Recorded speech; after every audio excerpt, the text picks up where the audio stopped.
नमस्कार मित्रों, मैं पंडित प्रशांत शुक्ला बहुत बहुत स्वागत करता हूं आपका अपने इस चैनल पंडित प्रशांत शुक्ला एस्ट्रोलॉजर पर।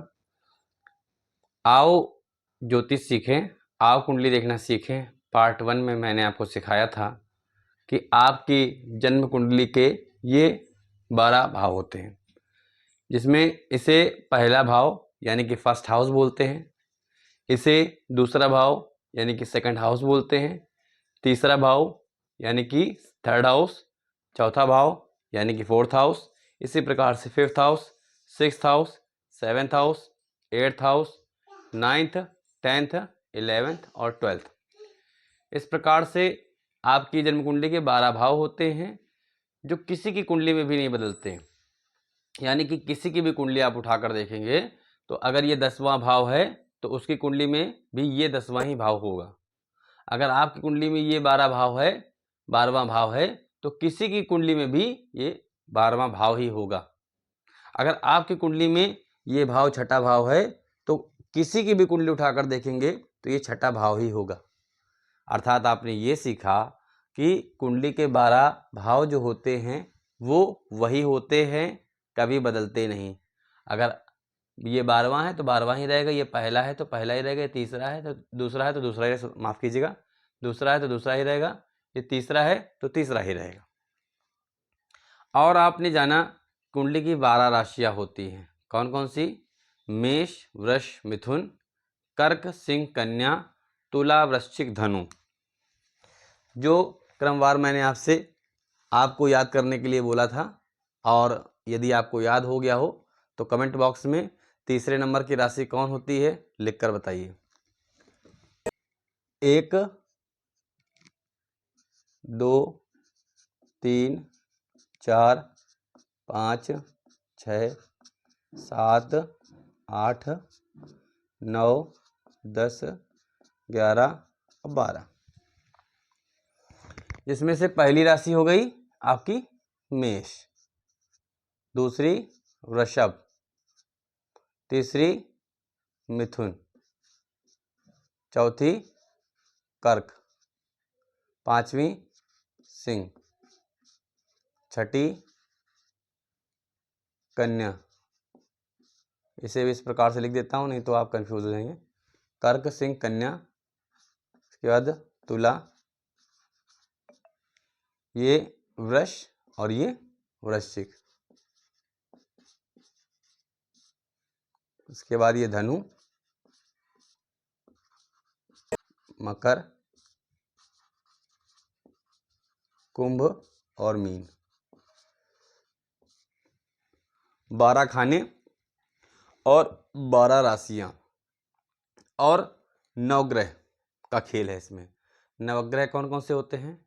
सूर्य, चंद्रमा, मंगल, बुध, गुरु, शुक्र, शनि, राहु और केतु। अब कई बार आप किसी का जब जन्मांक चक्र खोलेंगे तो यहां पर लिखा होगा 2। इसका मतलब ये कुंडली की जो लग्न है वो वृष लगन है। लग्न कैसे जानते हैं? लग्न जानने के लिए तरीका ये होता है कि हम जन्म कुंडली के ये जो फर्स्ट हाउस होता है इसमें लिखी हुई राशि को देखा है। लिखी हुई राशि को हम देखें तो लिखी हुई राशि जो होगी वही आपकी लग्न होगी। 2 नंबर अर्थात वृष लगन। मान लीजिए यहाँ पर लिखा होता 5, इसका मतलब कि आप सिंह लगन के हैं। यदि यहाँ पर लिखा होता 10 तो इसका मतलब आप मकर लगन के हैं। अगर यहाँ पर लिखा होता 12 तो इसका मतलब आप मीन लगन के हैं। यहाँ पर लिखा हो 6 तो इसका मतलब आप कन्या लगन के हैं। तो अभी तक आपने ये समझा कि जन्म कुंडली को देखकर जातक कौन सी लग्न का है ये कैसे जाने। अब मान लीजिए आपको जन्म कुंडली में ये पता लगाना हो कि इसकी राशि कौन सी है, तो राशि को देखने के लिए आपको देखना पड़ेगा कि चंद्रमा कहाँ पर है। चंद्रमा की स्थिति को देखिए। चंद्रमा जिस राशि पर होगा वही जातक की राशि कहलाएगी। यदि मान लीजिए यहाँ पर लिखा है 5 नंबर। अभी से भूल जाइए ये 7वां घर है और राशि यहाँ पर 5 लिखी हुई है, मतलब नंबर लिखा होगा 5, क्योंकि जो भाव होता है उसका नंबर नहीं पड़ा होता। ये तो मैंने भाव को समझने के लिए डाला है, राशि का नंबर पड़ा होगा।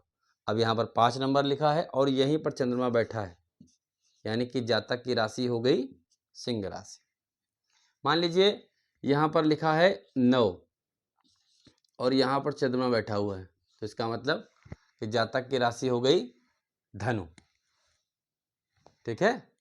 और मान लीजिए यहाँ पर लिखा हुआ है 12 नंबर और यहीं पर चंद्रमा बैठा हुआ है, तो इसका मतलब जातक की राशि हो गई मीन। तो अभी तक आपने कल तक समझा था कि जन्म कुंडली के कौन सा भाव कौन सा होता है। ये कौन सा भाव है, चौथा। ये कौन सा भाव है, 7वां। ये कौन सा भाव है, 10वां। इसके बाद आपने 12 राशियों के बारे में जाना। मेष वृष मिथुन कर्क सिंह कन्या तुला वृश्चिक धनु मकर कुंभ मीन। और आपने ये जाना कि लग्न कैसे डिसाइड करते हैं। लग्न को देखने के लिए यहाँ पर देखिए फर्स्ट हाउस में कि कौन सी राशि बनी हुई है। और आपने जाना कि किसी भी जातक की राशि को कैसे देखते हैं। तो राशि को देखने के लिए हम चंद्रमा की स्थिति को देखेंगे। चंद्रमा जिस अंक पर लिखा होगा, चंद्रमा जिस अंक पर बैठा होगा, अर्थात जैसे मान लीजिए 7वें भाव पर बैठा है तो यहाँ पर 5 अंक के साथ बैठा हुआ है, इसका मतलब कि सिंह राशि का जातक हो गया। आप अपने चार्ट को खोलते हैं, यहाँ पर 7 लिखा है और यहीं पर चंद्रमा बैठा हुआ है, इसका मतलब कि आपकी राशि तुला हो गई।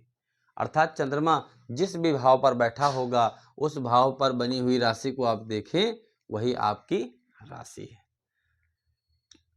अब चलते हैं नवग्रहों की तरफ। आपने कुंडली के 12 भावों के बारे में जाना, 12 राशियों के बारे में जाना। अब नवग्रहों के बारे में एक बार समझ लीजिए अच्छे से। नवग्रह कौन कौन से होते हैं? सूर्य, चंद्रमा, मंगल, बुध, गुरु, शुक्र, शनि, राहु और केतु। राशियां थी 12 और नवग्रह हैं 9।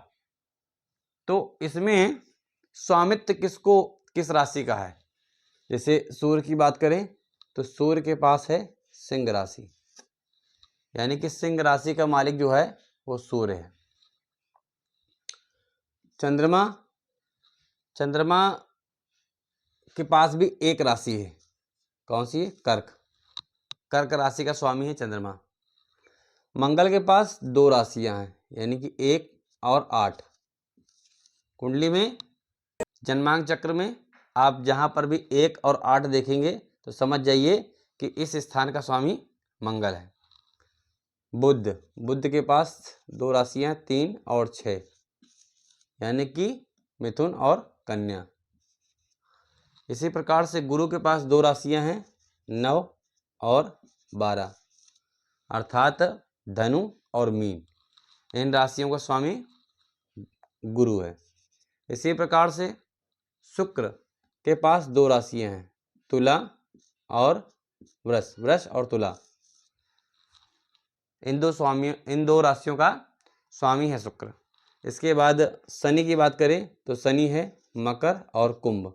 इन 2 राशियों का स्वामी शनि है और ये दोनों छाया ग्रह हैं। सूर्य सिंह राशि का स्वामित्व करता है, चंद्रमा कर्क राशि का, मंगल मेष और वृश्चिक का, बुध मिथुन और कन्या का, गुरु धनु और मीन का, शुक्र वृषभ और तुला का, शनि मकर और कुंभ का। तो आज आपका होमवर्क ये है कि आप अपनी जन्म कुंडली के पुनः रिवीजन करके आएँ 12 भावों को और उसके बाद 12 राशियों को, और ये आपको क्रम से नवग्रह याद होने चाहिए। और प्रत्येक नवग्रहों में, इन नवग्रहों में प्रत्येक ग्रह किन किन राशियों का स्वामित्व करता है, यानी कि किन किन राशियों का स्वामी होता है। तो यही आज आपका होमवर्क है। ये सब आप अच्छे से तैयार करके जवान पर अपनी याद करके आएँ।